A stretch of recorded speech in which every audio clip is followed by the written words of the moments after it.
Serving amounts are easily changed. Just check the web page for correct ingredient measurements. Here are the ingredients for Greek salad. You'll need olive oil, Kalamata olives, tomatoes, cucumber, feta cheese, red onion, salt, and black pepper. First, prepare the vegetables by chopping the tomatoes, peeling, quartering, removing the seeds if you'd like, and slicing the cucumber.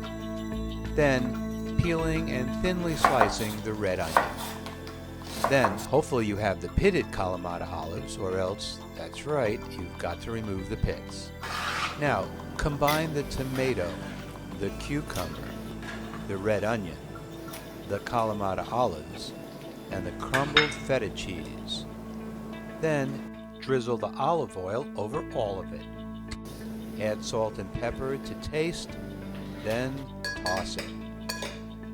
Even Aristotle would admit this dish is a gift from the gods.